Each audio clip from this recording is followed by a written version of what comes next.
भारतीय गांव की सुंदरता, सादगी और शांति का एक संग्रह है। पक्षियों की मधुर चहचहाहट और मवेशियों की रंभाने की आवाज वे संगीतमय स्वर हैं जो इस ग्रामीण परिसर की रचना करते हैं। हाथ से चलने वाले पानी के पंपों की लयबद्ध मंथन और गांव के पगडंडियों पर खेल रहे बच्चों की हंसी दृश्य में एक सामंजस्यपूर्ण लय घोलती है। जब ताजी जुताई की गई मिट्टी की सौंधी खुशबू गांव के मंदिरों से आने वाली धूप की खुशबू के साथ मिल जाती है तो हवा को मिट्टी की खुशबू और आध्यात्मिकता के अनूठे मिश्रण से सराबोर कर देती है। यह एक ऐसी खुशबू है जो हर मुसाफिर का गर्मजोशी के साथ स्वागत करने को सदैव तत्पर रहती है। यहाँ मिट्टी और सुनहरी धूप से सनी राहें, बहती हवा में लहराते गेहूं और हरी दीमा की चादर में ढके धान के लहलहाते खेत, शांत जलाशयों पर नृत्य करते प्रतिबिंब साथ मिलकर एक उत्कृष्ट कृति का निर्माण करते हैं। खिलते जंगली फूलों के जीवंत रंग और पारंपरिक झोपड़ियों से झांकती चमकती सिंदूरी रोशनी अक्सर कदमों में ठहराव लाने को विवश कर देती है। भले ही गांव में तरक्की की गाड़ी थोड़ी धीमी चल रही हो, लेकिन आज भी यहाँ की सुबह काफ़ी सुहानी होती है। इसीलिए तो कहते हैं कि शहर में छाले पड़ जाते हैं ज़िंदगी की पाँव में। अगर सुकून की ज़िंदगी गुजारनी है तो ज़रूर आइए गांव में। और एक बार फिर हम अपनी गांव यात्रा इस बार प्रारंभ कर रहे हैं। हमारा गंतव्य है लिमड़ा पंचायत। ये पंचायत खूंटी में स्थित है। राजधानी से लगभग 45 से 50 किलोमीटर की दूरी पर है। हमारी यात्रा प्रारंभ हो चुकी है। हमारे साथ चलिए और इस बार यात्रा करते हैं लिमड़ा पंचायत की।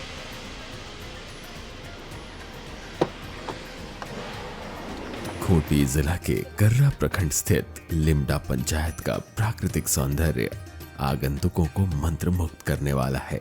इस पंचायत में खेत खलिहानों के बीच खड़े कंक्रीट के घरों का दृश्य प्रगति और आशा का प्रतिबिंब है। यह एक सुखद परिवर्तन है जहां सपनों को नए सुरक्षित घरों के ताने बाने में बुना गया है। लिमड़ा पंचायत में एक वक्त ऐसा था जब यहाँ के अधिकांश परिवार साधारण मिट्टी के घरों में रहते थे। घास फूस और मिट्टी की वे नाजुक संरचनाएं अक्सर लगातार बारिश या अन्य आपदाओं का शिकार हो जाती थी, जिससे कई परिवारों को गंभीर संकट का सामना करना पड़ता था। ठोस पक्का मकान बनाना ज्यादातर ग्रामीणों के लिए दीवा स्वप्न जान पड़ता था। लेकिन फिर क्षितिज पर आशा की स्वर्णिम किरण की तरह एक परिवर्तनकारी सरकारी कार्यक्रम ने इस सपने में जान फूंक दी। प्रधानमंत्री आवास योजना वह दूरदर्शी पहल साबित हुआ जो परिवारों के लिए केवल कंक्रीट के घर ही नहीं अपितु सुरक्षा और आराम की दृष्टि से गृह निर्माण के सपने को साकार करने की दिशा में साहसिक कदम उठाने के लिए एक उत्प्रेरक बन गया। घर मिला, पहले घर नहीं था हम लोग के पास, फिर अभी घर मिला तो थोड़ा अच्छा है। परेशानी होती थी, बरसात सब आता था, माटी का घर था। हम लोग को एक पीएम आवास मिला है मेरी माँ के नाम से। ये 2018-19 वित्तीय वर्ष में पारित हुआ था। इसमें प्रधानमंत्री के तरफ से 1,45,000 कुल राशि मिली थी, जिससे हमें ये आवास बनाने में काफ़ी मदद मिली।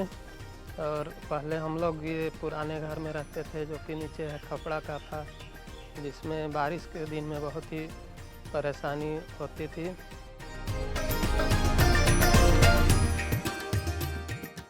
आज यह योजना अपने भविष्य को सुरक्षित करने के लिए सामाजिक और आर्थिक रूप से कमजोर समुदाय के सशक्तिकरण का प्रतीक बन गया है। हमारे लिमड़ा पंचायत में 12 राजस्व ग्राम है, जिसमें डुमारी भी है। इस गांव में आदिवासी गरीब हैं, इसलिए इन लोगों को जिस तरह से जनसेवक के द्वारा ग्राम सभा के द्वारा चयनित किया गया यहाँ के आदिवासियों का, कहे कि टूटा फूटा घर था, इसलिए प्रतीक्षा सूची के अनुसार चयन किया गया है। और इसी चयन के द्वारा इन गरीब आदिवासियों को प्रधानमंत्री आवास या तो इंदिरा आवास के रूप में घर मिला। रहते थे उसमें खुशी नहीं हो रही थी, कहीं के उसमें पानी चूने लग रही थी। और अभी है जो ढलाई का घर बनाए हैं, इसमें इन लोग को आनंद लगता है कि हमको सरकार घर दिया है और इससे हम रहकर आनंदित हैं और खेती बाड़ी भी हम लोग अच्छी तरह से कर ले रहे हैं। किसी भी गांव की सुंदरता एवं समृद्धि वहां के ग्रामीणों की जीवन शैली में झलकती है। इस पंचायत के लोग असंख्य चुनौतियों का सामना करने के बावजूद विपरीत परिस्थितियों से एक सुंदर जीवन बुन लेने के मिसाल हैं। हालांकि आज भी इस सुरम्य छवि में रोजमर्रा की चुनौतियां अक्सर उनकी आकांक्षाओं पर छाया डालती है। बिरसा हरित विकास योजना द्वारा इन ग्रामीणों के जीवन की कहानी में एक नया अध्याय लिखा जा रहा है, जो आत्मनिर्भरता के विश्वास से भरा हुआ है। जैसे दीदी हम लोग को कुछ इनकम बढ़ाने के लिए भी बागवानी का योजना जो मिला तो उसके साथ हम लोग जुड़े और दो पैसा हम लोग का इनकम भी हो और हम लोग का बाल बच्चा जो थोड़ा पढ़ाई लिखाई में भी हम लोग अच्छा से पढ़ा सके और फिर उसके आगे घर भी अच्छा से हम लोग का चले, परिवार भी चले। नहीं, हम बिरसा आम बागवानी के तहत आम बागवानी लिए हैं और अभी लगभग 2 साल हुआ है। फल लाना तो स्टार्ट नहीं हुआ है, फिर भी अभी मेरा पौधा ठीक ठाक है, बढ़िया है, अच्छा पौधा है। इन ग्रामीणों ने अटूट मेहनत व लगन, असीम इच्छा शक्ति और दृढ़ संकल्प के साथ अपनी बंजर जमीनों में जान फूंक इसे आम के लहलहाते बगीचों में बदल दिया है। जो फायदा अब फल के अलावे जो यहाँ पे प्लेन एरिया था, खाली जगह था, उसमें इसको डाले, ऑक्सीजन का भी हमको ऑक्सीजन मिल रहा है। फल तो हमें वर्ष में एक बार मिलता है, लेकिन इस पेड़ लगाने से मुझे ऑक्सीजन हमेशा 365 दिन मिल रहेगा, जब तक पेड़ रहेगा तब तक। और इससे हमको बहुत सहयोग मिला नरेगा के माध्यम से, ताकि हमने इतना किया और आगे अभी इसके साथ साथ पपीता का भी खेती करता हूँ मैं। सिर्फ आम के बागान ही नहीं बल्कि यहाँ के किसान मिश्रित बागवानी भी कर रहे हैं। यह एक मनमोहक दृश्य है, रंगों और स्वादों का एक ऐसा सामंजस्यपूर्ण मिश्रण है जो आय के नए स्रोत के रूप में उभर रहा है।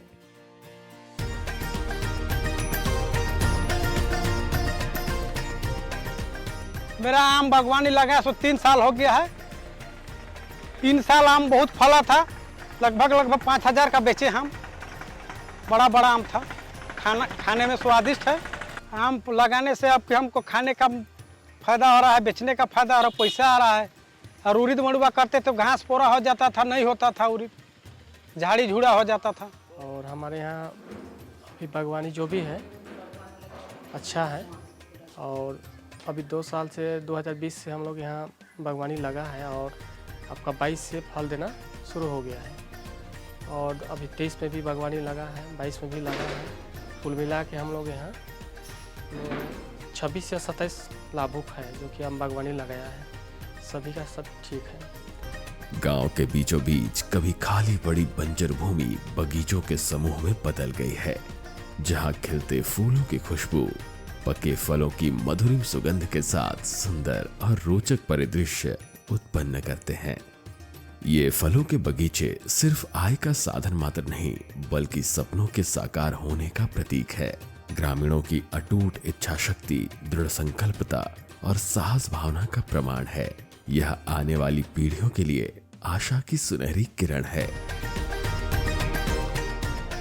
लिमड़ा एक कृषि प्रधान पंचायत है और यहाँ के अधिकतर जो ग्रामीण हैं वो अपनी आजीविका के लिए कृषि पर निर्भर हैं और धीरे धीरे सरकार के विभिन्न योजनाओं का लाभ लेते हुए कई लोगों ने आम बागवानी भी लिया है। आम के बागान में ये मिश्रित बागवानी कर रहे हैं। कुछ ऐसे हैं जो यहाँ पर पपीता का भी पेड़ लगाए हुए हैं। उसके साथ ही साथ कई और योजनाएँ हैं जिसका यहाँ पर लाभुकों ने लाभ लिया है, फिर चाहे वो डोभा हो या फिर कुआँ हो, तालाब भी है। कुछ किसान टपक सिंचाई भी कर रहे हैं।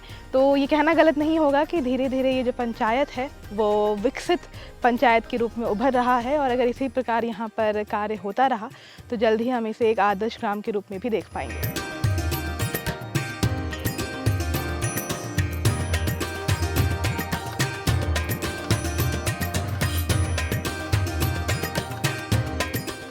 किसी भी गांव के विकास का रास्ता वहां के निवासियों के सामूहिक योगदान से तय होता है।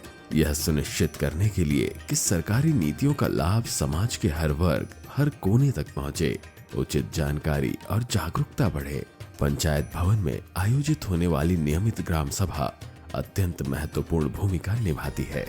सभा में ग्रामीण अपनी परेशानियां लेकर आते हैं और उपजाऊ मिट्टी में बोए गए बीजों की तरह समाधान लेकर चले जाते हैं। प्रसन्नता की बात इन ग्राम सभाओं में महिलाओं की विशेष रूप से सक्रिय भागीदारी है।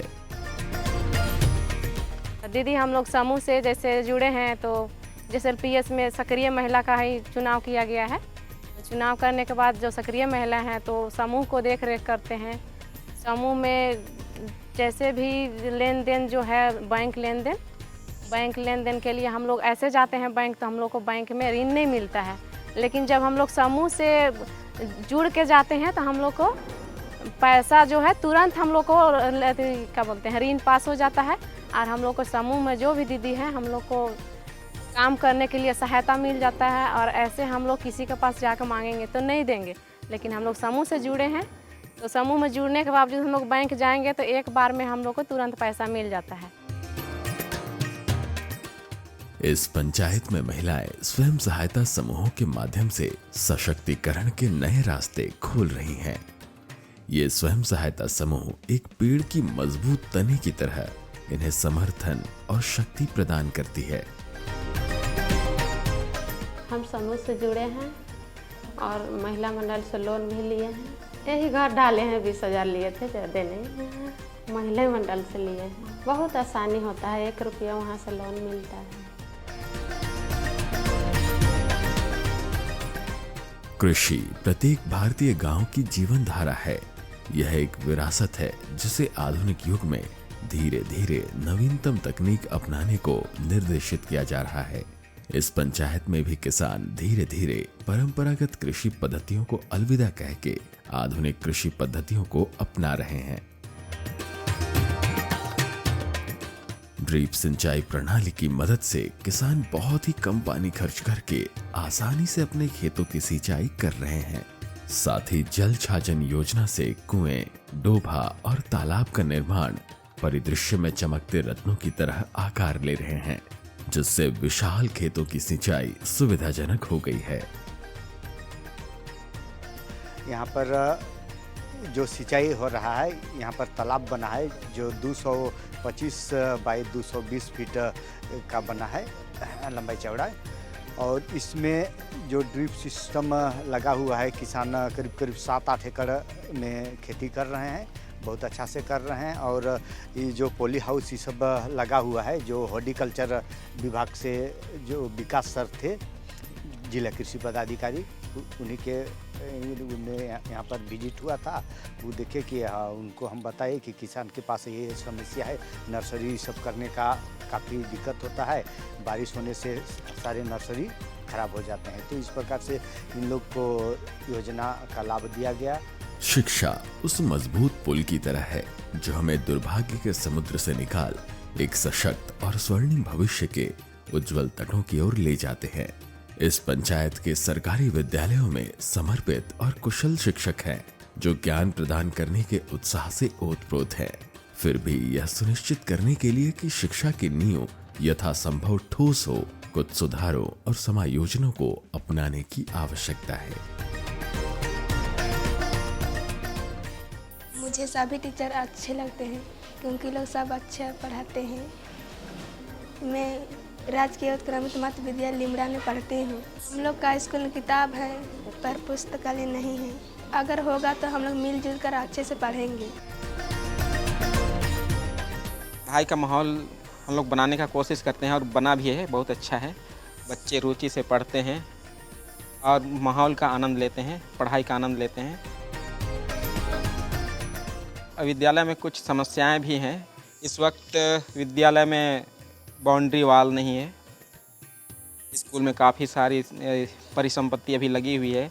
बाउंड्री की कमी की वजह से कुछ कोई भी आ सकते हैं, आ जाते हैं, चले जाते हैं, टूटता फूटता है, उसका दुरुपयोग भी करते हैं। तो यहाँ पर एक बाउंड्री वाल होने से पढ़ाई का माहौल और अच्छा बन पाता है।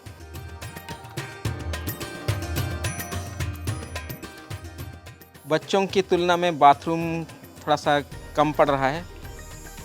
131 बच्चों के लिए केवल एक बाथरूम है ये लड़कों के लिए और एक है लड़कियों के लिए।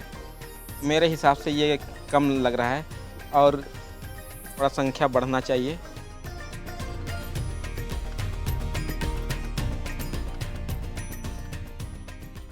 संरचनात्मक और तार्किक तत्व शिक्षा के क्षेत्र में एक बड़े परिवर्तन की कुंजी रखते हैं। पुस्तकालयों का विस्तार, सुरक्षित और प्रेरक शैक्षणिक वातावरण का निर्माण और अद्यतन शिक्षण सामग्री का प्रावधान एक उज्जवल भविष्य निर्माण के निर्णायक अंग हैं। प्रथम का ट्रेनिंग करने के बाद बच्चों को जो हमने सिखाया, बच्चे काफ़ी अच्छे से सीख पा रहे हैं।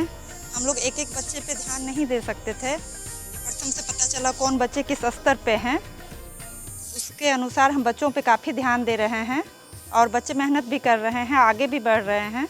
विकास और अवसर की इस कथा में परिवर्तन की आधारशिला के रूप में शिक्षा पर प्रकाश डाला गया है। बच्चे तैयार हैं, शिक्षक इच्छुक हैं।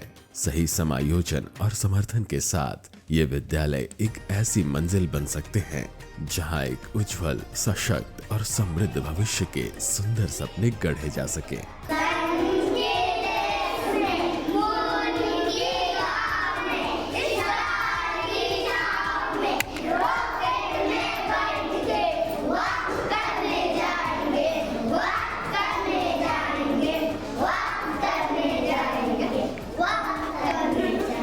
अगर हमें किसी भी गांव को विकास की ओर लेकर जाना है तो शिक्षा से बेहतर अस्त्र कोई नहीं। हम फिलहाल लिमरा स्थित मध्य विद्यालय में मौजूद हैं। यहाँ 8वीं तक की पढ़ाई होती है और विद्यालय में प्रवेश करते ही पहली चीज़ जो आपके जहन में जो आप नोटिस करते हैं वो है यहाँ बच्चों में मौजूद अनुशासन।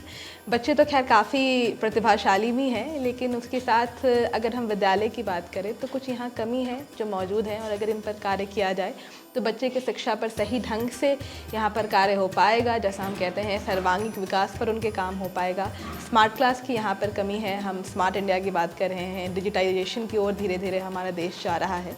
ऐसे में ज़रूरी है कि कम उम्र से ही बच्चों को कंप्यूटर की ट्रेनिंग दी जाए। उसके साथ ही यहाँ पुस्तक तो हैं इनके पास, लेकिन लाइब्रेरी का कोई अलग से वैसा रूम नहीं है। अगर ऐसा कुछ हो तो बच्चे आराम से यहाँ पढ़ाई भी कर पाएंगे। एक जो समस्या है, क्योंकि ये हाथी प्रभावित इलाका है और स्कूल का बाउंड्री यहाँ पर नहीं दिया गया है, घेराव नहीं हो पाया है, जिस वजह से अक्सर हाथियों द्वारा स्कूल में क्षति पहुँचाई जाती है। अगर यहाँ पर बाउंड्री भी हो जाए तो बच्चों की सेफ्टी भी अच्छे से हो पाएगी और यहाँ पर ये बागवानी भी कर पाएंगे। स्वच्छ जल, जिसे अक्सर जीवन का अमृत कहा जाता है, न केवल एक आवश्यकता है बल्कि एक मौलिक मानव अधिकार है। यह प्रत्येक नागरिक के लिए जीवन शक्ति का स्रोत है। इस गांव में हर घर नल योजना के तहत कार्य प्रगति पर है। जल मीनार का निर्माण कार्य चल रहा है। इस योजना के धरातल पर उतरने के पश्चात ग्रामीणों को पानी की तलाश में लंबी यात्रा नहीं करनी पड़ेगी। भारत सरकार द्वारा वर्ष 2024 तक ग्रामीण परिसर के हर घर को नल से जल द्वारा जोड़ने का लक्ष्य रखा गया है और फिलहाल इस पंचायत पर उस योजना को धरातल पर उतारा जा सके, इसके लिए काम चल रहा है। कई जगह मीनार बन रहे हैं और अभी पाइपलाइन बिछाने का भी काम चल रहा है। इसके बाद कुछ ही समय में यहाँ के जो लोग हैं उन्हें घर तक पीने का पानी और साथ ही साथ यूज़ करने का जो पानी है वो घरों तक मिल पाएगा और जो कुछ भी समस्या है, जल संबंधित समस्या जो उन्हें अब झेलना पड़ता है, उससे भी उन्हें निवारण मिलेगा। बीते वर्षों में यहाँ धरातल पर उतारे गए अन्य सरकारी कार्यक्रमों में मनरेगा पशु शेड योजना भी शामिल है। इस योजना के द्वारा ग्रामीणों में पशुपालन को बढ़ावा दिया जा रहा है, साथ ही इससे लाभुकों की आमदनी भी बढ़ी है।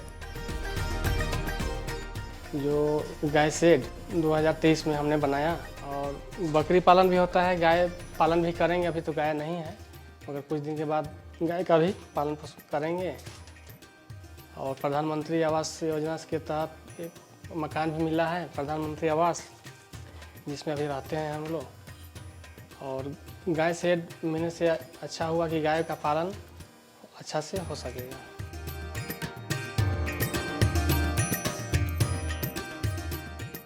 एक मानक जीवन जीने के लिए कम से कम बुनियादी जरूरतें पूर्ण होना अति आवश्यक है। इन आवश्यकताओं में मुख्य रूप से आवास और रोजगार शामिल हैं, जो भोजन और अन्य दैनिक आवश्यकताओं तक पहुंच सुनिश्चित करता है।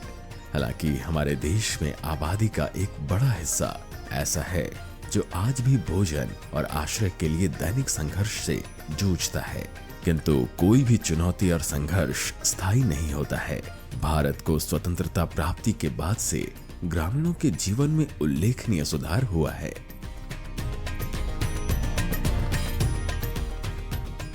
सरकार द्वारा ग्रामीण क्षेत्रों के विकास और ग्रामीणों के जीवन स्तर में सुधार लाने के उद्देश्य से अनेक ऐतिहासिक कदम उठाए गए हैं। अनेक परिस्थिति जन्य एवं समयोजनाकुल योजनाओं की शुरुआत की जाती रही है, जिसके परिणाम काफी सकारात्मक और उत्साहवर्धक रहे हैं। भारतीय ग्रामीण परिवेश में सकारात्मक परिवर्तन लाने, ग्रामीणों के जीवन स्तर को बेहतर बनाने की यात्रा बहुआयामी रही है, जिसमें कई प्रमुख पहलू शामिल हैं। इन पहलुओं ने सामूहिक रूप से पूरे देश में ग्रामीणों के जीवन स्तर को ऊंचा उठाने में महत्वपूर्ण भूमिका निभाई है। हालांकि चुनौतियां अभी भी मौजूद हैं, फिर भी आजादी के बाद से हुई प्रगति ग्रामीण आबादी की जरूरतों को पूरा करने और देश के विकास को बढ़ावा देने के लिए सरकार की प्रतिबद्धता का प्रमाण है। यात्रा जारी है, क्योंकि भारत यह सुनिश्चित करने का प्रयास कर रहा है कि विकास का लाभ देश के हर कोने तक पहुंचे, जिससे उसके सभी नागरिकों को बेहतर जीवन मिल सके।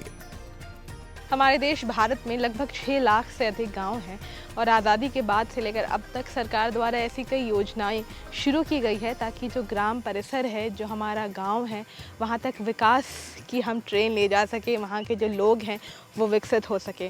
फ़िलहाल अगर हम इस पंचायत की बात करें तो बीते वर्षों में यहाँ भी कई सारे ऐसे कार्यक्रम हैं जिसे धरातल पर उतारा गया है और सबसे बेहतरीन बात यह है कि यहाँ के जो ग्रामीण हैं वो भी बदलाव को लेकर अग्रसर हैं। बहुत ही आगे बढ़ चढ़ के उन्होंने विकास की योजनाओं का साथ लिया है और अब धीरे धीरे आगे बढ़ रहे हैं। अब इसी के साथ हम अपने कार्यक्रम के अंतिम पड़ाव पर आ चुके हैं। हमें दीजिए इजाज़त। हम आपसे फिर मिलेंगे गाँव यात्रा की अगली कड़ी में। तब तक के लिए जोहार, नमस्कार।